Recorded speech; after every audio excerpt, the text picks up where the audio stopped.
You are watching the Fayetteville Government Channel. Up next, full coverage of the latest meeting of the Fayetteville Council of Neighborhoods. The Council of Neighborhoods is composed of citizen volunteers and meets on the last Thursday of each month. The Council of Neighborhoods provides a forum for neighborhood associations to share information, concerns, and ideas, and provides a mechanism to communicate with elected officials and governmental agencies. And now, the Fayetteville Council of Neighborhoods. Welcome to the first and last. This is our first meeting of 2013 of the Fayetteville Council of Neighborhoods, and we're meeting on the last day of January, the 31st. So we didn't meet in December of 2012, so it's been, the last meeting we had was November 29th, I believe. So we're gathered here tonight, and we have a few interesting things to hear from our Community Outreach Coordinator. And so first of all, I'd like to just go around and introduce ourselves, starting on this side. My name's Alan Long, Ward 4 City Council member. I'm just coming to join the meeting and learn what I can. I'm Richard Russell from the Jennings Plus neighborhood. I'm chair of the committee. Dee Dee Peters, I'm the City of Fayetteville Community Outreach Coordinator, and I live in Washington Willow. And I'm Aubrey Shepard, representing the Town Branch neighborhood in Ward 1. And we're always happy to have council members show up. It's been like, 6 times in the past year we had member of the city council show up with one or more. And it's usually when there's something really, it's important for them to come listen, I think, because they won't hear the same people talk about their issues. People get tired of talking about the issues after they go to this planning commission, and they may never show up at city council. So it's great to for the public to get that opportunity to speak with a council member. So tonight we're a little light in attendance and don't quite have a quorum, but we do have a couple of presentations by Ms. Peters on what are the subjects. We have Town and Gown Committee update and also a city update. So Just go ahead. it's all yours. All right. I passed some paperwork out. Over the holidays, the 21-member Town and Gown Committee, which is made up of 7 members from the university, 7 members from the city administration, and 7 members of citizens at large. There's some specific positions, but they all make up the newly formed Town and Gown.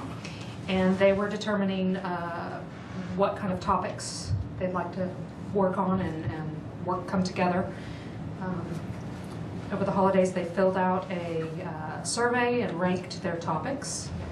And I provided the survey and how that was completed just for your reference. There's also a one-pager. It's 2 sides on one piece of paper. So at the last meeting, which was Monday, the committee agreed to separate into 4 subgroups, and each of those 4 subgroups would work on a series of the high-ranking topics. And of those groups, each one would have at least 1 member from the 3 parties: university, city, and public.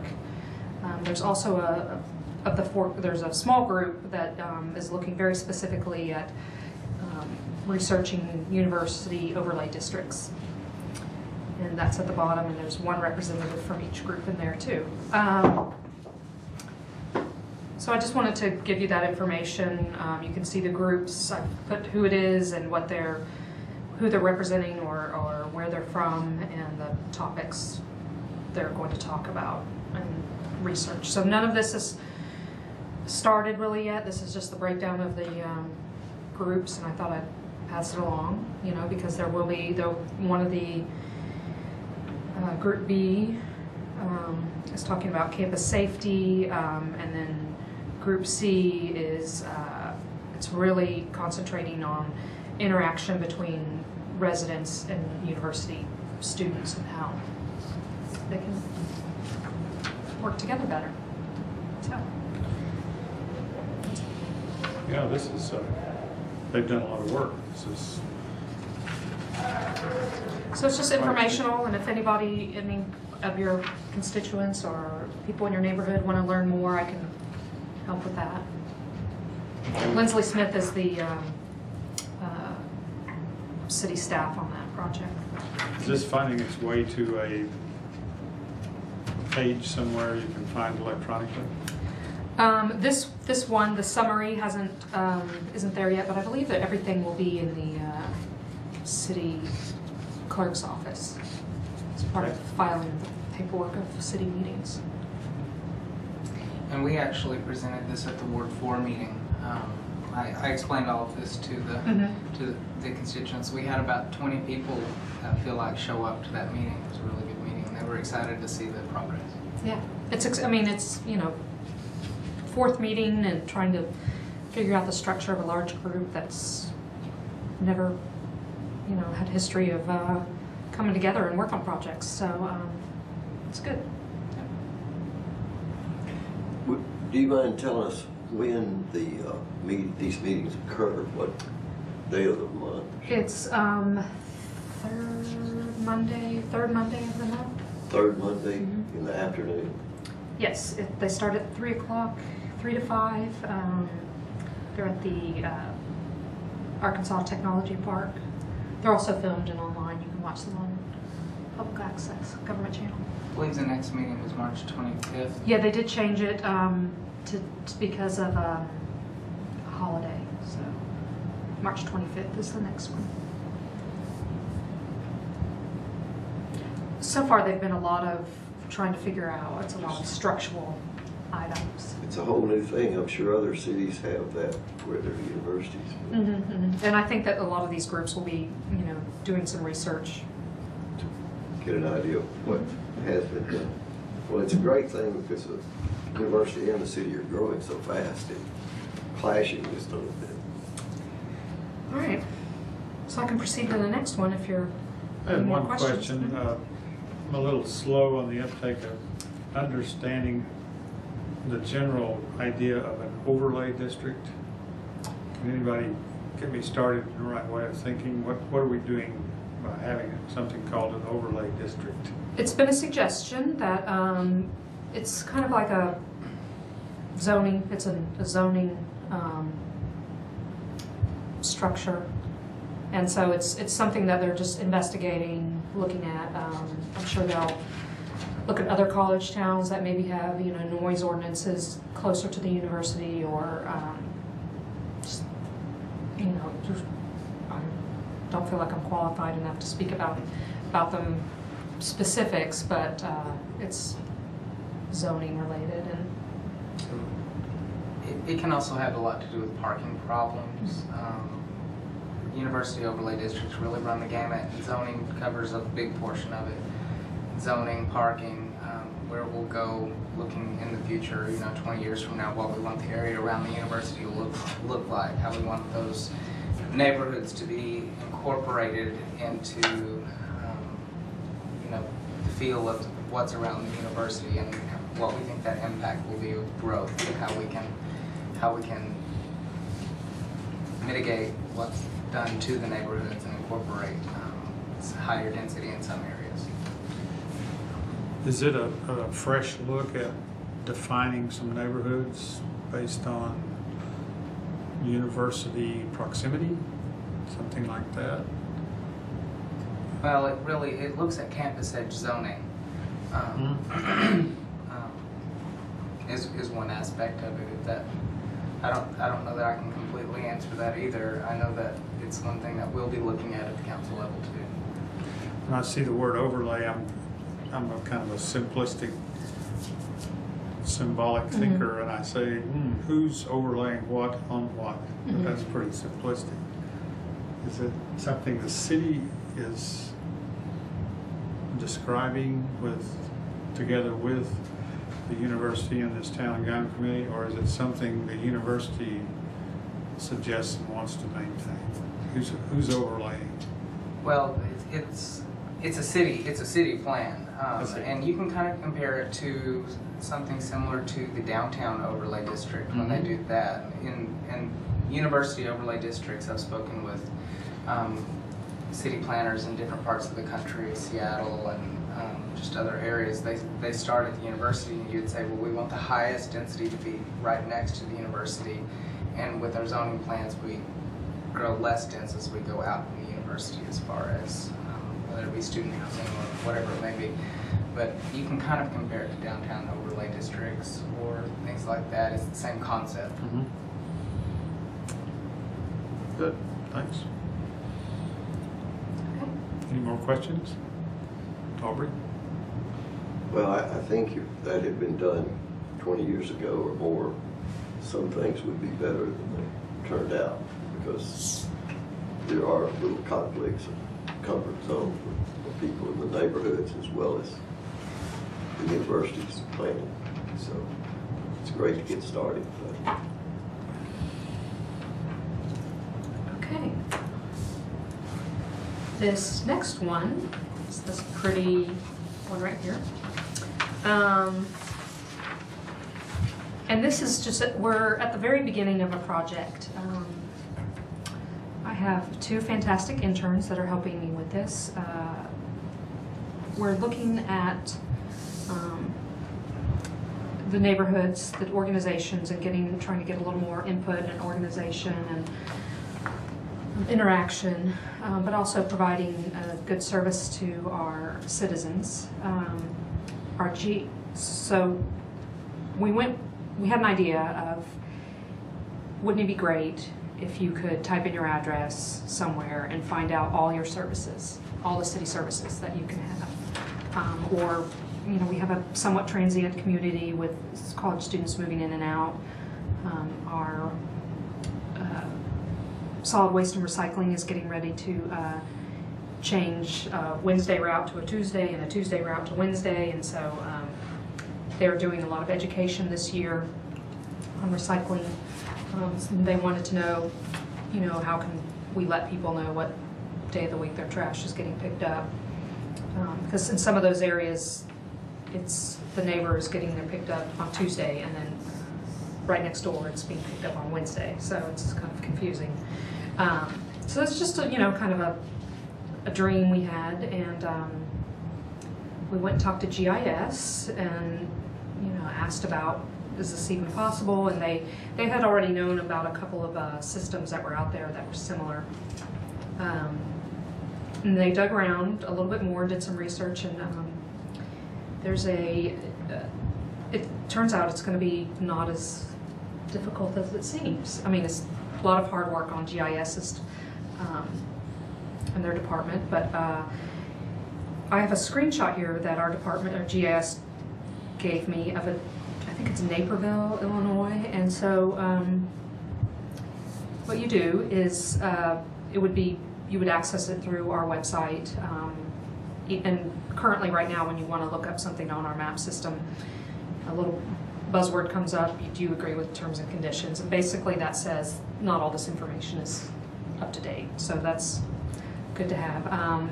You'll see up on your top right hand corner is a magnifying glass, and that icon, you'll click on it and it'll ask you for your address.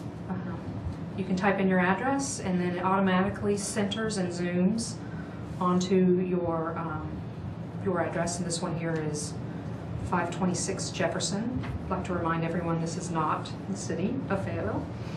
And then if you look on the bottom, you can see that there's certain fields that have been populated with information that is pertinent and specific to that address. So it has when your yard waste is picked up, and it has the day, who does it, who to contact, their website, their email. They have street cleaning, which we have, don't have as much, but we could put that in there. The nearest libraries, directions on how to get there, post office, police stations.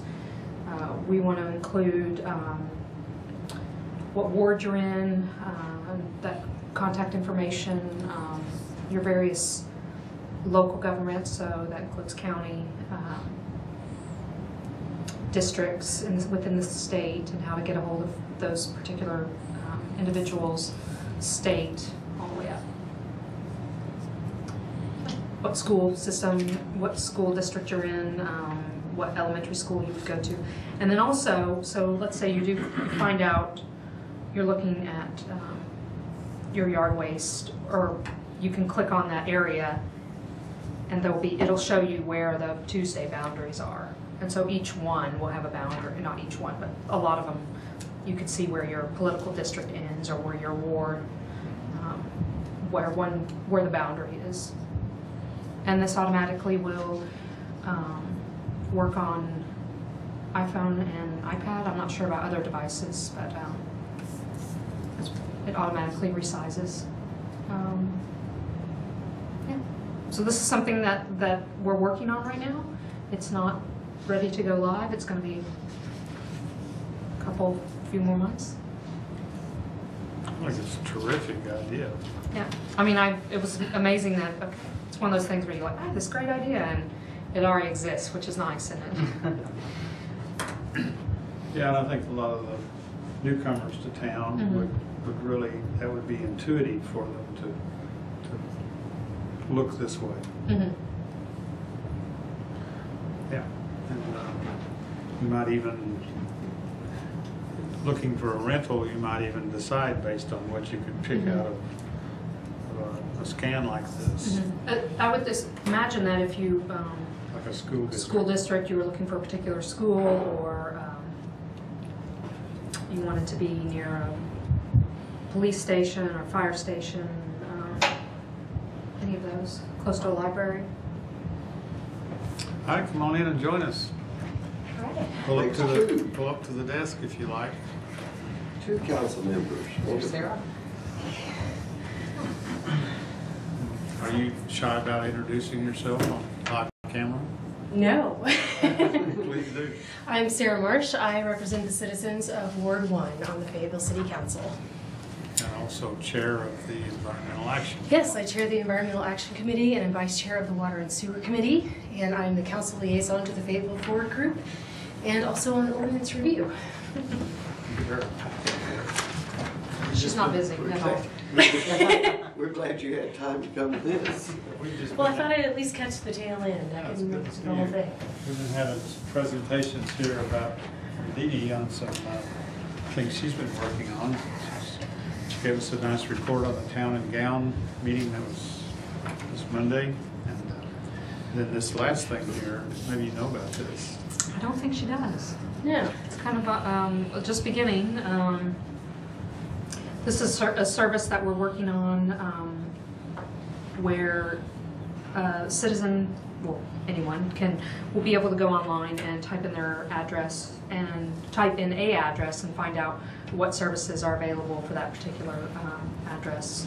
Street clean, not street, we may have street cleaning, yard waste, closest library, what ward you're in, state districts, and it'll have all the, you can see on the bottom in the gray part, you can slide it over and it will have the contact information, telephone numbers for all these places, so it's gonna be great.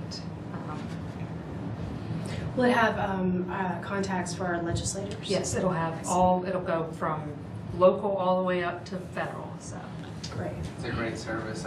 We just met the people who run the GIS department this last week in our last part of our Alderman orientation. I have to say they have some amazing resources and they are a great group of people. Yes. Yeah. Aubrey, you have any shopping list to add to the things Dee Dee's offering?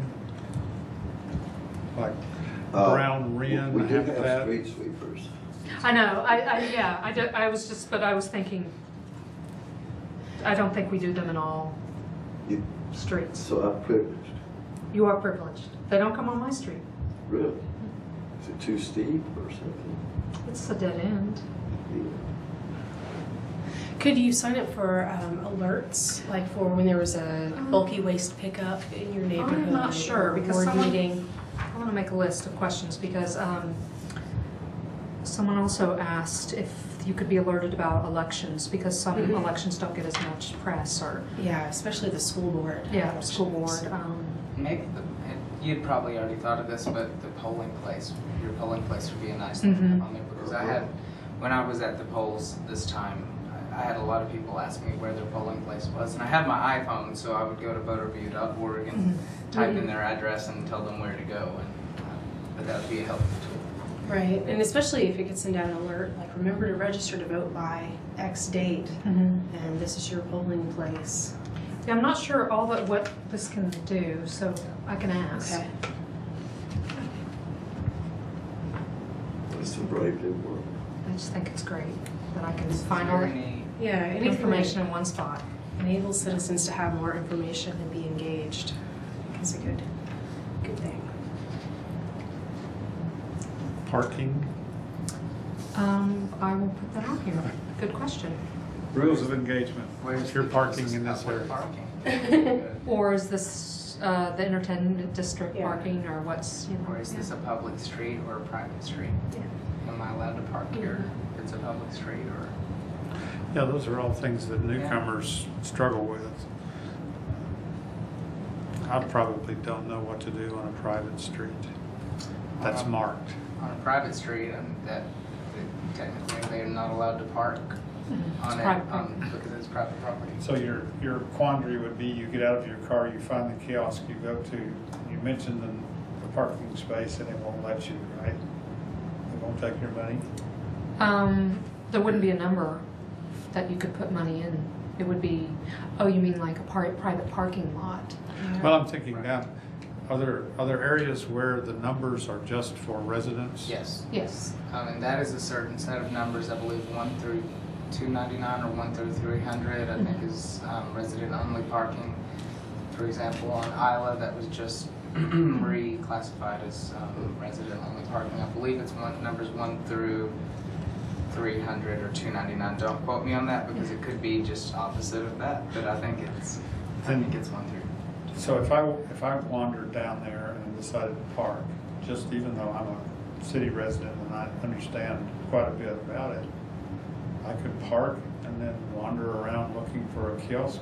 Or is there one for these? I don't know if there will be one for this map. I don't know. I'd have to look into that parking, if it would tell you. But I mean, in general, if it's that designation of parking. Resident-only parking. Resident-only parking is a designation for just people that live on that street, and they have a permit for those spaces. And there are no kiosks. So you would wander off into the sunset. Well, there's a Not knowing- sign There's that also says signage that residents says- only. Right. Okay. Yeah. So that. But it could be that Those boundaries would be, you could put. Fairly I can simple. find out if you can put them on here, because then you could find out. Oh my. and then were you saying that those get adjusted around, they change from time to time? Those boundaries? Seemed like you were talking about Isla just now, and I thought, Well, an that ordinance was was special. recently brought forward to City Council and passed that Isla was zoned residential parking only because they were having issues there. so that's some change that has happened recently. Yeah, and it was just one block It was just one block of that street. where they were. Would your GIS people be willing to make that update happen on their parking map? I'm not sure, the map that's produced, I don't know, I can ask about that. And then I can also ask if it's possible to put they also call it a layer Overlay? or overlay Yeah. of information about the parking in here. So for instance, if I lived at 526 Jefferson, and if I was able to find out, it'd be a different color that would show up if I highlighted down here on the bottom parking, and it could say, oh, you're in the entertainment district. Yeah, So here's how it works in the entertainment district. Yeah. Oh, you're on you have no parking resident only- restrictions, or yeah, you're in a resident-only street, here's the rules. yeah. Don't park probably, and don't look for a kiosk. Kiosk. Well, that term private street that we were talking about there, related to that, the island's not a private street, but the residents have negotiated this privilege of eliminating public parking on their, in front of their homes that mostly don't have good driveways. So that was one of the reasons. Well, and recent construction in that area has, apparently a lot of the sororities used to park at the church across the street, which is now gone. And so they were leaving their vehicles along the street for days at a time. That was my understanding of the issue. But on a private street, that's usually a negotiated thing with developers of apartment complexes and certain subdivisions that are POA operated, managed, as opposed to just neighborhood association. And so they can limit parking, and particularly when they're building these very narrow streets through apartment complexes where you get to certain places that are parking spots. And I know in some of these new apartments, the students have a sticker in those complexes, and if somebody's there without a sticker, it stays long, and somebody complains about it, then they come out and tow them in the middle of the night. So that's a noisy process, and costs people money if they have to pay. So, but there's not any room for on-street parking in those areas. It's planned that way to slow down the traffic. You always see a lot of black marks on the curb in those places. So this one you'll have all your neighborhood associations, what those boundaries are and where they are, and we're working on updating those lists and boundaries and reconnecting with people. It'll also have trails, parks. So. It's a terrific idea. And if it could be interactive, you know, I've been looking for a way to get a list of people who live in my ward, their email address, if I wanted to send out a quarterly newsletter or something to let them know what's going on in the city. It'd be nice if they could sign up for something like that through this service. Email database. We were talking about that at the ward forum meeting. Actually, I'm trying to work on building a database for contact. Just good ways to get out important information quickly. Right, and But solicit that might be a feedback. good. It might not work specifically through this, but even through the website. You know, Access Fayetteville. Well, that's People true. could sign up for that. Yeah. Maybe off topic or on topic, either way. But There's a way now it's a good that idea. you can sign up to receive specific alerts. Yeah. Like I got the tornado warning on. Yeah, Yeah, I'm I on do that. too. Yeah. Appreciated that one. Yeah. So that's what I've got. Well, thank you, and again, thank you guys for being here. Yeah, the tornado thing really turned out to be serious in a few communities here. I went out to the southeast of town to check on the place where they were tearing out a bridge, and it was in the front page of the paper on Monday. You never seen the bridge was taken out. Well, on Monday afternoon, on Tuesday morning, whatever, it was before the biggest rainfall had been sung, and the machines had already got to the point of digging in the creek bank, getting ready for the new bridge, start to shape it for it. And one of those tracos was back down into the stream, West Fork of White River. And of course, after I made pictures and left, the thunder was already building up again. So we had many 8 inches of rain later evening. And so I didn't go out in time to check, see if one of them got stuck in there or not. But they were safely out the next morning, yesterday morning. But the storms like that are so significant. I ended up driving around Mountain Road to Elkins, and there was this hideous batch of debris in these fields, and houses and barns were wrecked. And so apparently nobody was injured seriously in that particular hit there that I saw in photograph, but gosh, it could have killed several people just on the route it took. It did just a little bit worse. So that's more important than it's ever been before, all these alerts, trying to get it out by any means we can.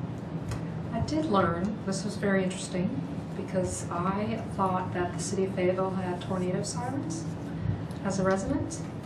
The city of Fayetteville does not have tornado sirens. That those sirens that you hear tested monthly are on the university campus, and they will alert them at their discretion when they believe that the university is in, the main campus is in path of destruction, path of being hit by tornado. So, living about 6 blocks from the campus, I feel very privileged to be directly next to those sirens, and I hear them loudly. yes, so that's why no sirens were set off for this Fayetteville, because we don't own them, and the university takes care of that for their own property. Just as a matter of interest, did you have some common experience with being warned? Did something happen? I received an alert on my email. If you go to Access Fayetteville, there's at the top of the page there's a red button that says Receive Alert, I believe, and you can click on it and you can choose to be alerted via text or email, or both if you do it twice. And you can choose the type of alerts you would like to receive, all the way from cone patrol to tornadoes, to inclement weather, all different types of alerts. And the county has a service called Code Red that you can sign up for your county resident, and it will alert. Same thing, send you a text, email, phone call, whatever you like. Did anyone else have anything happen? Well, I just monitor the Weather Channel if there's any suggestion of changing the weather, and it was telling me tornado all day long, you know, on watching and warning and so forth. And people with their little phones, I don't know how to do it with my little phone, but you can get on the internet and actually check weather reports, current report of the city, just like Weather Channel and other. Google it. Maybe I should tell you what happened to me. Oh. I heard what's happened to you. What happened? I was in South County, down by the National Forest, on some property, and we were having a brush burn because it was going to be really wet. So it was a good time to do this. And the warning came on my little, you've seen these are ancient, these are called flip phones, you remember these? And all of a sudden it was making a noise that you could not ignore. The guy that was with me said, "Can't you turn that thing off?" So it did the noise for quite a while, and then it gave a notice, and it sent me a text message as well, you know, very specific about what the danger was. And we were talking about, well, is that from your cell service, and is it for the town where you live, or what? And we looked into some other resources, and yeah, it was specific to where I was. And I'm really not interested in people knowing where I am, so I don't have that usual thing activated, but it did that good favor for me. And then after the action was over, a little while later, I got another text message and it said, "Would you like to have this service in the future? Yes or no?" And Interesting. So I said yes. Yeah. Oh. Very good. So I don't know how relevant that is to the neighborhood meeting, but I think that's wonderful to know it happened. Yeah. And you were in an area with not much cell service. yeah, we just had we happened to be in a spot where you had a little peak out to where you could see. I think it is important to let people know and encourage them to use that alert function that's get through Access Fayetteville. I mean, that's how I got the text, and I was able to, well, I live on top of Mount Sequoia, so I could actually visually assess. There was nothing coming right at me, but it was nice to have that alert. And my cat alerted me as well. She was very concerned. So. And I mean, I've lived here for 12 years, and I always thought that those sirens were, because I can hear them at my house, so I just assumed that they're, you know, part of, that the city Well- was taking care of me. Well, if you think about the typical path, southwest and northeast, and the cross-section that the university shows to that path, will probably usually get warned if it's really coming through. But if you lived very far east towards, you know, Yeah. 265, you probably wouldn't hear it, nor would you know that it was Well, those practice warnings, some of them come from a blasting place down maybe at the South Campus, the Research Center or something. They come from south of. Yeah, I can see that they would be down they're at the, not on the main, just on the main campus. it's down Yeah. Engineering South and out at the Ag Rock Farm. That's where the other. yeah, that would make sense because there's, Yeah, by the biomass building.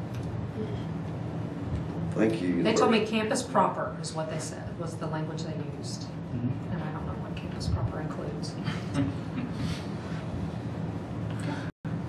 Well, we're just having an informational meeting, and we're to the end of Dee's information, probably not to the end of it, but we got a good presentation from her. Would you guys like to? I would just like to invite citizen feedback on the agenda item that's going to be coming up this next city council meeting regarding the potential sale of the former Mexican original plant to a gas station. And I would like to get some feedback from citizens on if they think we should sell that piece of the public trust, and if so, do they think a gas station is an appropriate use for that site? So if any of them could email me through the city website or contact me through the city council page, then I would love to hear the feedback. What, can you tell us, I didn't get to listen to the whole agenda session. Was anything reported from the bidding process? We have 2 bids currently, and we've asked both bidders from Come and Go and Casey's General Store to come back with final sealed bids that our city attorney will open at the next council meeting. So right now the bids were equal. I think they were both for $1 million plus $100,000 or a quarter of the cost to tear down the factory, whichever is less. So they were equal bids. They had virtually identical site plans. So we've asked them to sweeten the deal and come back and talk to us at the next meeting. And we've also invited other interested parties to make proposals. Well, that's the way it should be. I think that we get more bidders if possible, because as good as that offer seems, in many ways, that particular similar offer that are there could be somebody who wants it desperately more, and the city could really come out even better, because we would like to see nothing spent on tearing it down, personally, as a taxpayer, see it all financed by the buyer. Barbara, I usually don't speak up in these things, you know that, but I'd like to mention to you that there is another factor to consider, that the safety of the building, as it stands now, is a problem, and the city will have to deal with that eventually, and there's that cost of the city itself tearing that building down. So you got to figure that into whatever the bids are. Right, Well, and the last estimate we had, I believe, was around $450,000, but that was quite a few years ago, and you know, there's a lot of steel in that building, which the price of steel has gone up significantly since that time, and you know, I would hope that we would be recycling all that steel, and then there's hope that we could grind up a lot of the concrete and the masonry units and reuse them for road base and fill for city projects. So hopefully we can reduce the cost of deconstructing that building by doing those things. But you know, I think the issue that it's, you know, we have these $1 million offers, and it's easy to get distracted by millions of dollars waving in your face. But this is a piece of public land, and you know, do we have a better use for it? You know, could it be, whether it's a future community garden and food forest, whether it's some sort of a green tech park, whether it's a bus barn for a new transit system, or a park and ride, or a recycling drop-off station. There are lots of things that we could do with this land, Is it appropriate for us to be selling it at this point? And if so, is a gas station the right use for that? So I would like to hear some more public comment. Yeah, it's definitely a unique space. You'll never have another one like that. That's situated as it is with the traffic. That's of course why it's of interest. I was curious, is it roughly just the area that's bounded by the fence? They're only wanting to sell off, the offer is for just under 2 acres. And it's actually what I would consider to be the most valuable part. It's the piece that is on the northeast corner. Could I get up here and sketch? Yeah. I think I could just lay out a quick sketch. We went north BF and I would pop them out. 6th Street? No. It's Huntsville Road. Mhm. North is up Huntsville. I'm not oriented right. Okay, yeah, I'm wrong already.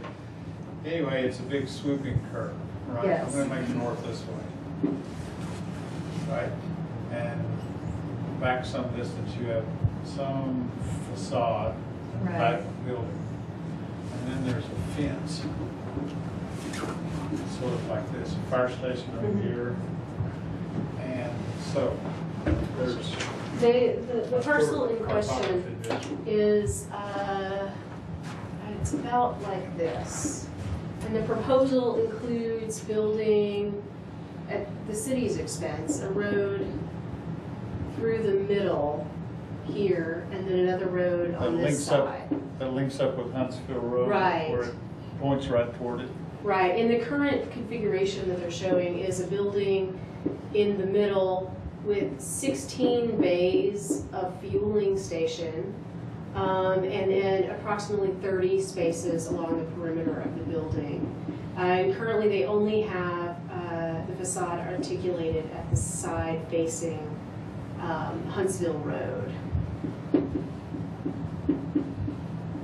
So the guy that has the vintage filling station property across the street would be looking at a modern filling station right across from. Right, 16 bays of gas. And keep in mind that the city does not collect sales tax revenue on fuel sales. But have either of you guys or anybody here actually been in Come and Go and Casey's? I have, yes. I Both? actually went in both of them just to Yeah. evaluate if there was really a, I guess, significant difference. Someone told me that the Come and Go has the really good chili dogs. They do. Yeah, I did go in one the other day to just get a feel for it, and they did have what I was looking for is some fresh food, because there's a lot of concern in that neighborhood about it being a food desert. They're not connected by sidewalks to any grocery stores. Ozark Regional Transit stops at 6. There's a lot of low-income people in HUD housing down there that are having to shop at convenience stores because there's just no access to fresh food. And I did see some. They did have a few fresh fruit items, some wraps and sandwiches.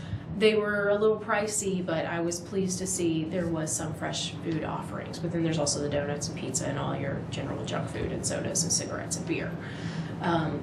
So there were some helpful items available. I've not been to a Casey's yet, but I do intend to visit one before. Well, there is a Casey's in Elkins Okay. and one in Bella Vista.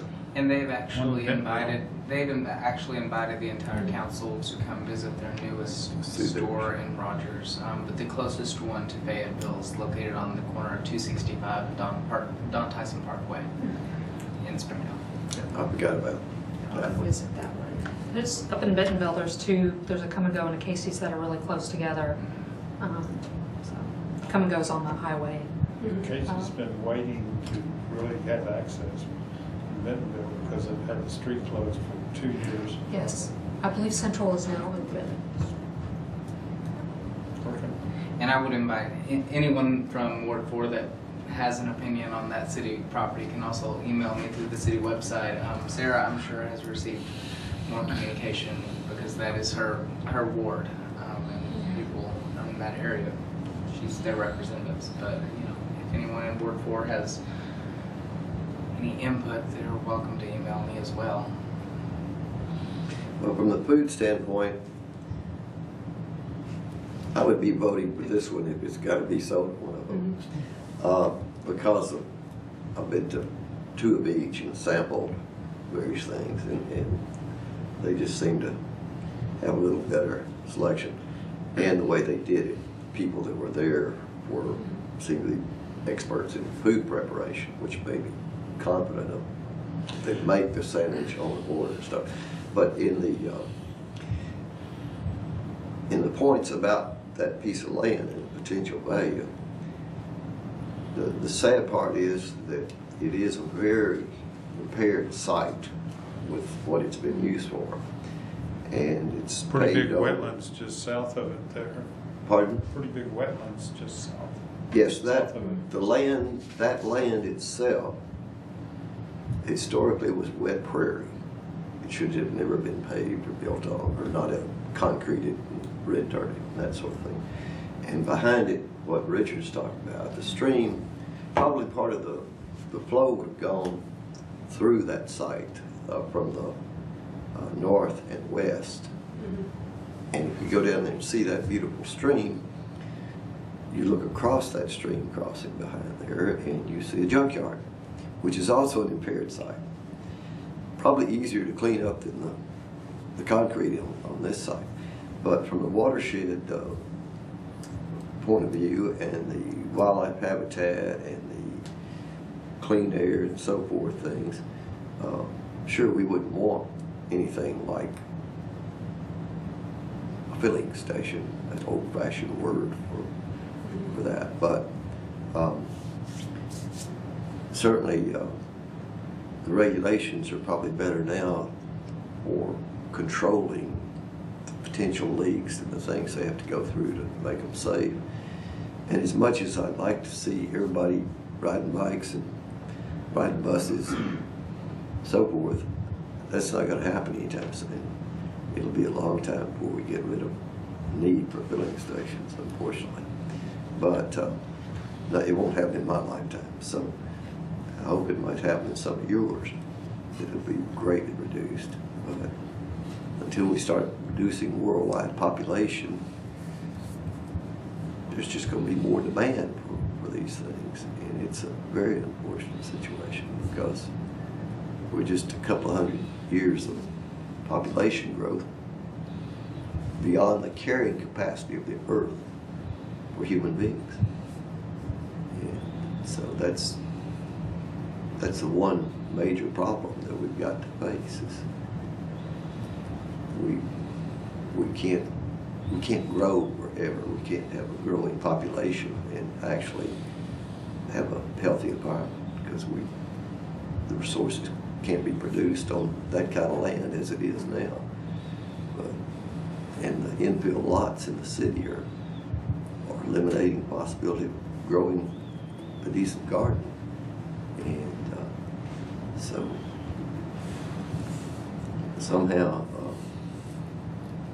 we have to, I've been accepting it all my life, that more things are happening that I didn't want to see. And I hope you guys aren't my age and still feel like things are being rammed into your life like that you really prefer not to experience. So good luck on voting. Thank you. Thanks. So as far as property owned by the city, does it extend on behind the fire station to the area that's wooded and lower? A little bit, and there's actually a trail anticipated to run along the west fork of the White River that runs back there. And so, this would be a great opportunity for a trail connection that could then run along Huntsville Road and connect those people in those neighborhoods and Seven Hills to the main city. And also keep in mind that this is the gateway to our industrial park, which employs over 4,000 people. And it would be great if we had something better there to serve those people. The city's a big player in that area as far as land use. There's a lot of city land there, and it would be a nice tie-in for a future use. You know, if we were to expand any of the departments, it would be a good place to grow to. A demonstration of something that addresses the needs you mentioned earlier. Are you going to start coming to all our meetings and help fill in with informative? I will come as I am able. So it's You're on my calendar. And it's good to see this. I'm liking this a lot because it's another vehicle for getting ideas moved around. And I'd also love to hear ideas on transit. So if anyone that's watching, there were actually the League of Women Voters, I believe, is hosting a forum on transit on February 20th. And I believe it's at... It's on my calendar, but that's not... It's on my calendar, yeah. I think it's the Episcopal Church, I'm not sure. But I'll have to... Is the planning district going to be involved, or is it... I think it's just a forum on just trying to build some momentum for transit. And I'll be one of the panelists, and they've asked me to share my experiences with transit. I lived car-free for 8 years, and so I'll just talk a lot about that experience. And I know Mayor Jordan will be there, Jerry Van Hoos, and I believe the new director from Ozark Regional Transit. Very good. Was it an urban setting where you lived? Yes, I lived in Seattle. But then prior to that, when we were contemplating the war with Iraq, I gave up my vehicle and decided that I was not going to drive a car again until that war was over. I didn't realize that war was going to drag on 10 years, or what's it been now? So I did live in Fayetteville for 4 years with no car prior to that. So, but that was when I was a student. I was a little more ambitious in my bike riding these days. I don't think I could do that now. And you weren't a candidate for Green Party. Yes, that was a long time ago. Well, that's a segue into something I was thinking about, because I understand that in some future meeting of this that we will be looking at some of the, shall we say, sustainable projects that are underway around. Some focus on some of them. Is that correct, Ms. Peters? Have something about the Partners for Better Housing? Yes, we can have some representatives from working on the Willow Bend project. That's affordable housing, which to me says sustainable. Are you in agreement that that's something parallel to sustainable? Yes, and actually, instead of affordable housing, it's actually attainable housing, which is a little bit more expensive than what is technically affordable housing. But I believe their price point, they're looking at between $80,000 to $120,000. But it's a community land trust project, which means that you don't own the land. It's a 99-year lease on the land, and you own the home. And so there are some stipulations on occupying and selling those properties, but ultimately it will enable people to live closer to downtown. And they intend to seek LEED certification. They'll be small, energy-efficient homes. So do we want to have that at an upcoming meeting? I can arrange that? Well, we're on our agenda now. We have had the Town and Gown Committee update, the city update. We have had excellent additional things that weren't on the agenda. And now we are to the point where we're talking about agenda items for February meeting, but I was just sliding into it from a general point of view of future meetings. And We are also talking about, Frank Sharp said he wanted a rain check on coming to this committee, but he... and that's a land use proposal out in the... you guys have been out there. South, was it South? South Pass. Pass. I keep wanting to say South Kessler Florida. Ridge. It's a fairly 300, 400 acre package of land, and some ideas about some ways to go with that. And then another topic is someone we know can present about National Wildlife Federation certification of your property or your business area or any definable space in the city.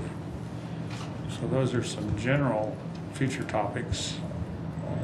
As far as specifically for February, does anybody want to coach us up on some things we Well, I probably certainly could like do? having partners present, and Mr. Sharp. Those could be done in one meeting if both of them are available, I would guess. Take a little pressure off of me of trying to maintain parliamentary procedure. You know, to Aubrey's point, I chair the Active Transportation Advisory Committee, and Frank Sharp was there at that meeting, and he brought some great well, aerial photographs and descriptions of the Kessler property, the 387 acres that they're requesting that the university and the city. Is that the same as this? Yes, that the university, city, and private funds be raised to purchase. And, you know, I would definitely like to have that discussed at one of the neighborhood council meetings, because it is potentially one of the greatest research opportunities for the city of Fayetteville and the university combined that we've seen in a long time. You know, and I'd like to see that move forward. So I'd like to see how neighborhood residents across Fayetteville, what their views are on that in conjunction with the regional park. Okay, how about I schedule Hugh Ernest to speak about Willow Bend and Frank Sharp to speak about Kessler Mountain. And the contact is, she's a tree hugger, but her name is Terry Lane, Tree Hugger Lane. Oh, that's her nickname? Well, that's her email address.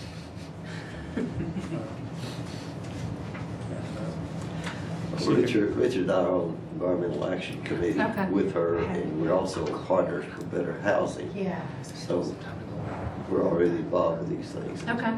They have to be shared.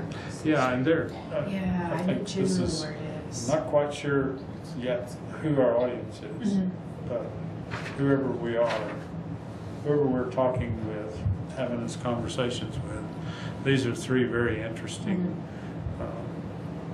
evidences that there are things going on that are thoughtful and progressive, and in the sense that, in the vein of being sustainable and, what were you saying, achievable? Attainable. Attainable. Can I suggest that we push the National Wildlife Certification to March? Is that possible? And we can do Kessler and We'll have Willow to Bend? talk to Good idea. Terry, and Okay. there was something she kept saying about Thursdays and soccer for her daughters. Okay, okay. But maybe soccer will eventually lighten up. Yeah, she had been ill this week and posted about it, and still in planning for EAC meetings, she doesn't want Thursdays, so Okay. we can get her here, but then we can do the same thing with this. I've got all that information and stuff. You could- So we don't Get her have on to have an camera some other outside time. speaker if she's not. And something else that you might consider adding to an agenda for March or even April is possibly having someone from solid waste and recycling come and talk to the Council of Neighborhoods, because there's going to be some great opportunities this year for the recycling program in the city of Fayetteville. Not only is it great for the environment, but it saves the city of Fayetteville a lot of money to recycle, because those are, you know, valuable resources that we're selling back into the market. And the expansion of that program is going to be really important for us. So I'd like to get more neighborhood involvement in that. That'd be Brian Pugh. Yes, and Brian this year he'll launch a really large educational program about recycling, and he does want to have neighborhood block captains that can help teach recycling, because it can be complicated. Just a little while ago we could recycle 3 through 7, and now we can't. And I know I love to tell the story that my first complaint to the city was to Brian Pugh about why the city wouldn't recycle my yogurt containers, because they were number 2 plastic. but they're not bottles. And he took a lot of time to explain the whole plastic blowing process, and now I get to work with them pretty regularly, so that's fun. I have some real baseline questions to ask they sound irreverent, but I'm trying to get my head around what the city's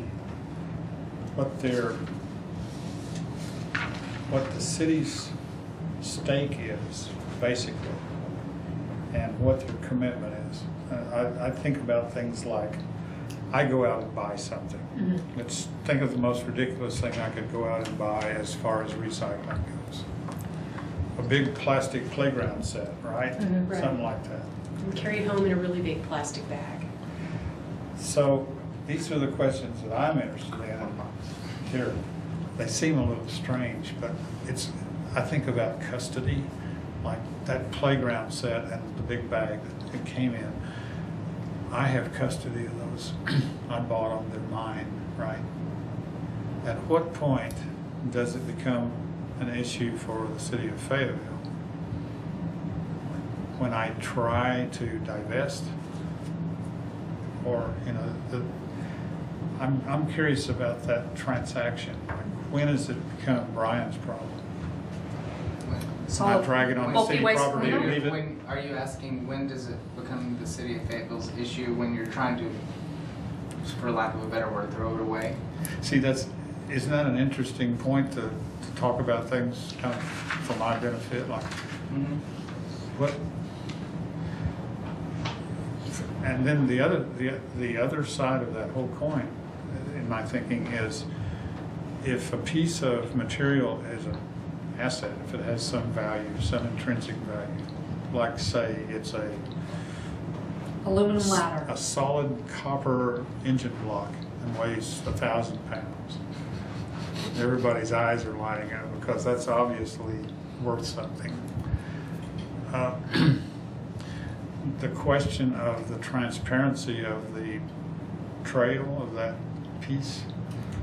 Well, that's one thing the city council passed last year was transparency in the recycling program, so that when we know when we sell our recycling commodities to a buyer who is going to recycle that, there has to be total transparency. We have to know that that's actually being recycled, not going into a landfill, and that's really important because those buyers pay for it, and we want to make sure it doesn't go into a landfill. Well, the way I'm thinking, my question is, well, if we don't like what we hear and we decide not to let it go, what do we do with it? Well, I think that the city... We put it in a landfill, right? Yeah. I think that the city has a vested interest in waste reduction.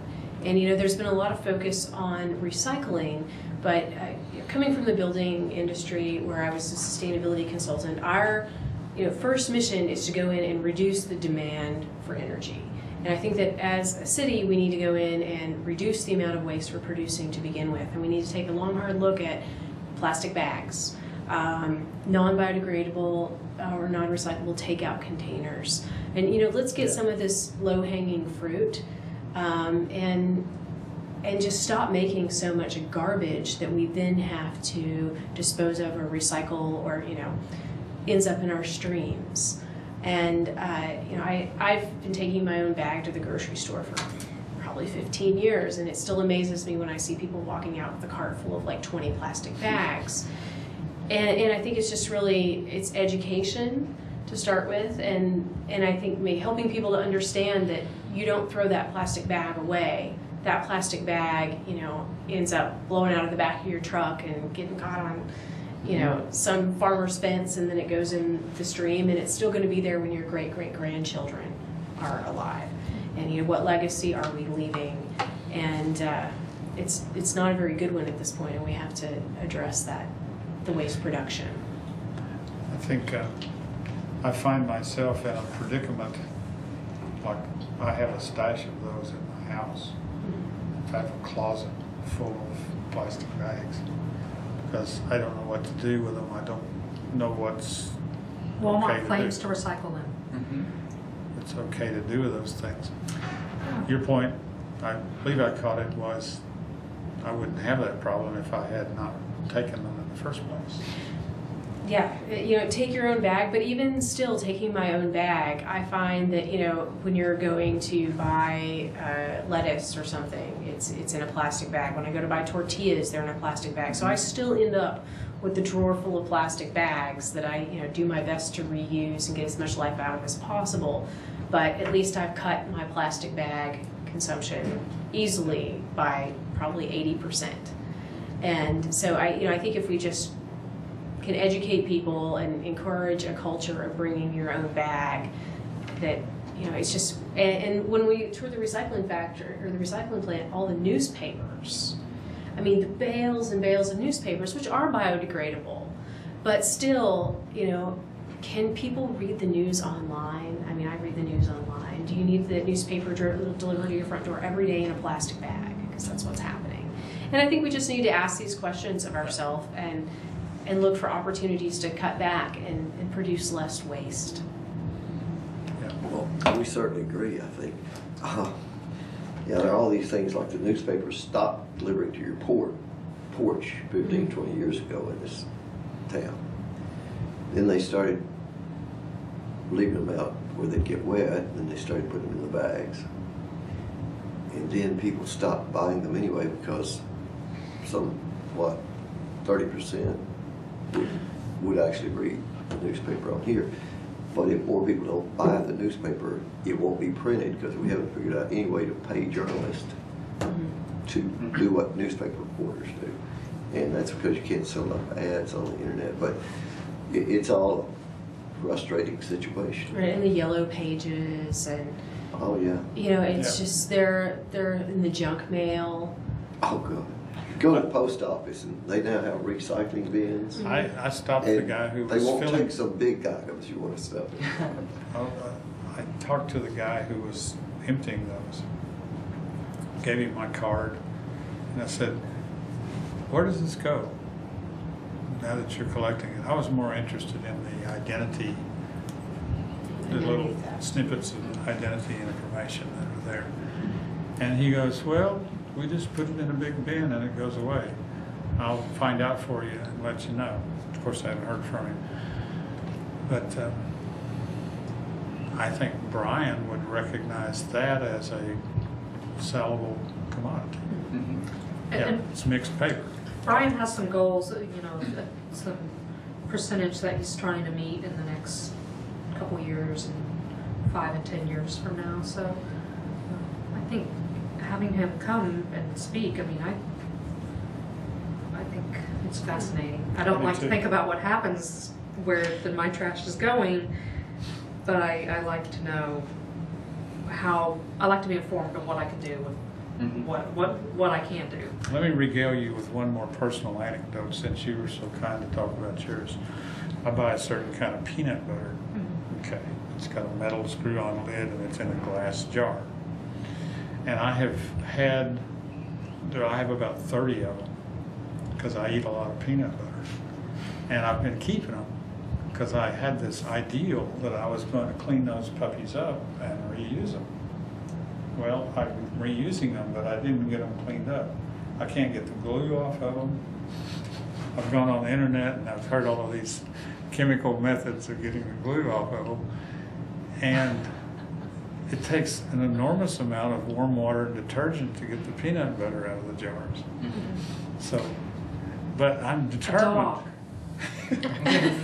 An aardvark. You need to go to the animal shelter and get the dog with the longest tongue. Now, Likes peanut butter. I'm serious about it. I still have these, and I'm determined that I'm going to have a nice row of clean jars that I've saved. I mean, even if I don't, I owe it to the recycling system to at least bring them to them fairly clean, right? Well, and this is something that Brian can talk about because that has changed, where you do not have to, they don't have to be as clean as possible.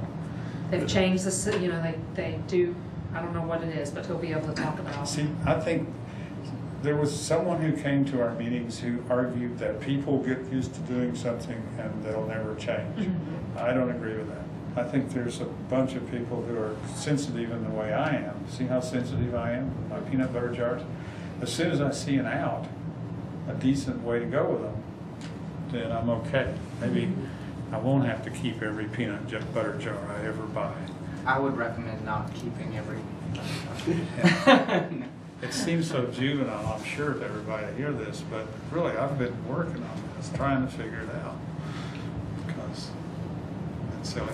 They also make great containers for screws and nails and stuff. Have you ever been in those old shops where people super glued the glass onto the board? Yeah. And But just getting them where they're nice enough to keep is what my struggle at the I moment. know a couple dogs that could help you out. But the glue, nobody can do anything with that glue.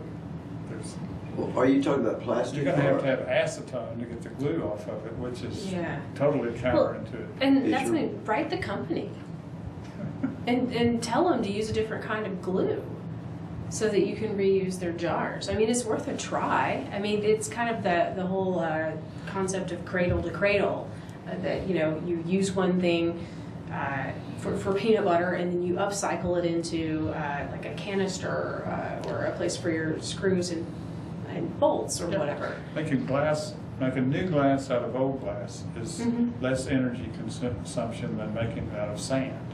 Right, and especially if you're reusing the glass that's already been made for something else, and you know, the company, they might decide that that's a good idea, and they change the glue, and then they tout it as their, you know, green washing that they put on their. I think I've got some mechanisms at home that I can help you. Yeah. They have fur. But the glue, I mean, and sometimes they rip the glue off too. So. Yeah, and the dishwasher won't do it. Do you I don't have a dishwasher. So The dishwasher does work. The dishwasher. Yeah, I bet they do. Well, maybe I'll take them over to the senior center and see if they'll wash them. Yeah. Run a load while they're not watching. Just talk the guy up, you know. But anyway, this is getting a little silly, so maybe I should. Maybe we should investigate what brands of peanut butter are most difficult. It's silly, but it's not silly. No, it's not. It's at the core of most of us who actually care and want to incrementally improve. It's a good example, I think. And you want your label to be on there so you can actually know what's in your peanut butter. So.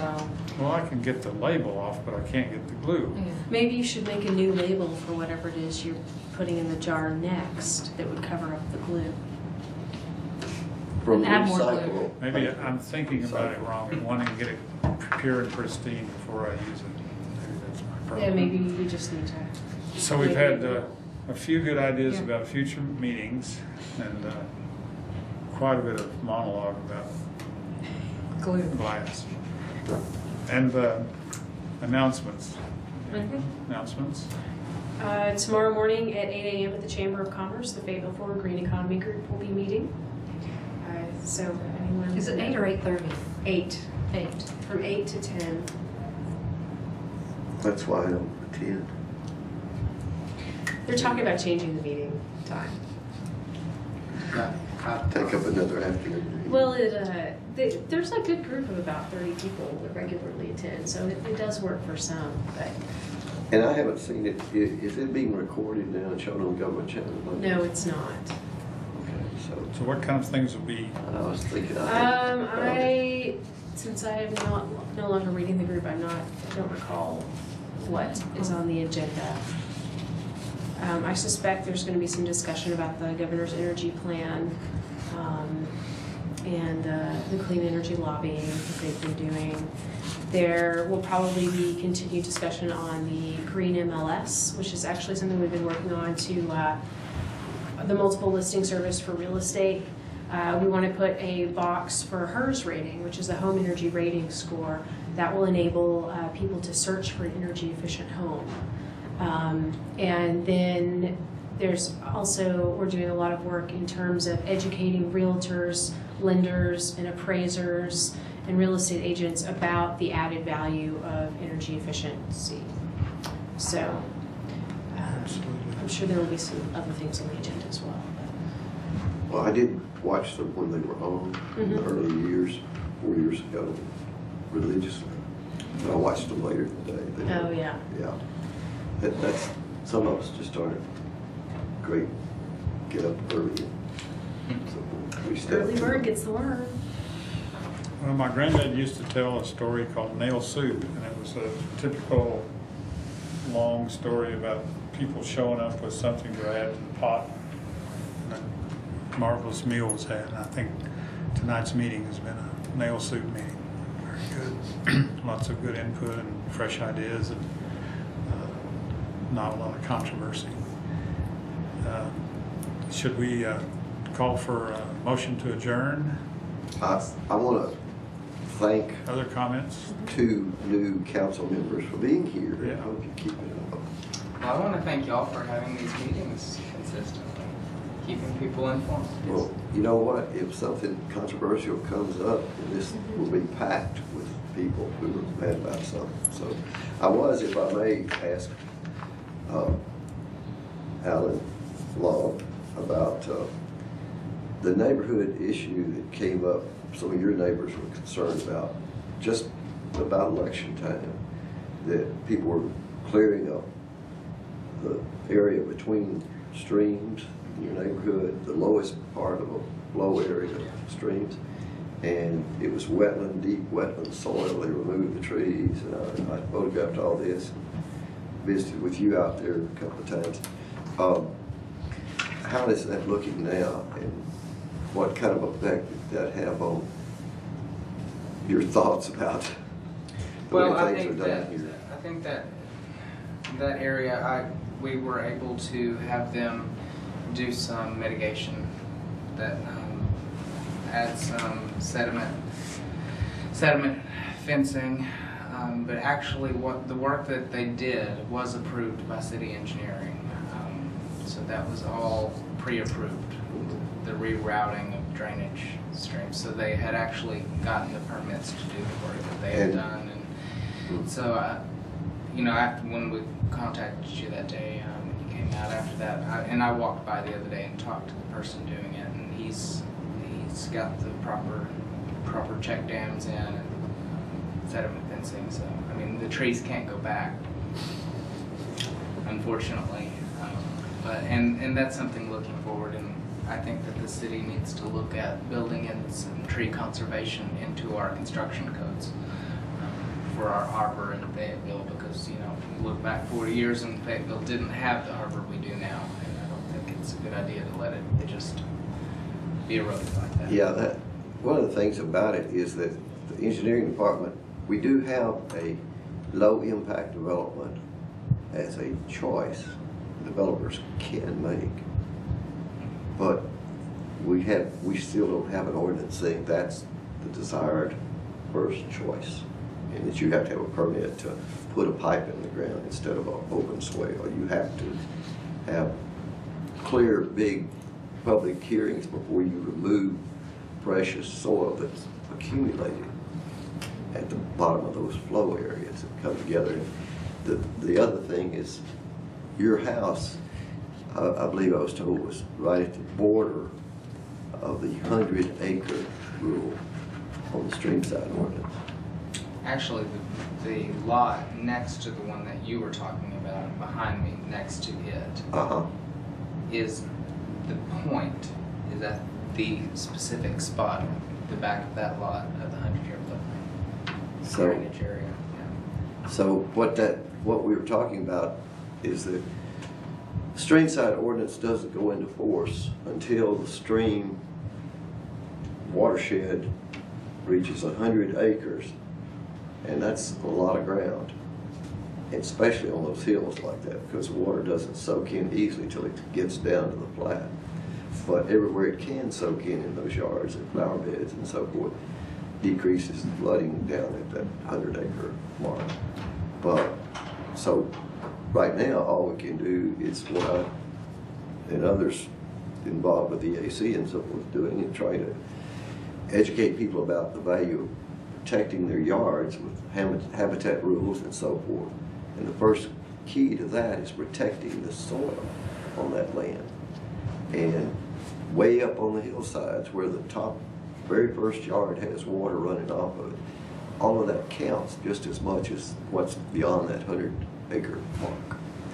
So those are things that maybe during your tenure here you can see some improvement by working with staff on those ordinances.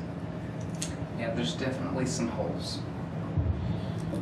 Thank you for being here again. Looking forward to our 2013 tree growing season. I feel like that we're a long way from being able to take responsibility for the trees we've been planting. I think we had a lot of attrition. We had a really rough summer. And the only way that I can see that planted trees are going to survive is that some people really commit to them and adopt them. And I'm talking 5 years of personal attention. So I don't know if we could. Mr. Chairman, I'll make a motion we adjourn. I'll second. All right, all in favor? Aye. Aye.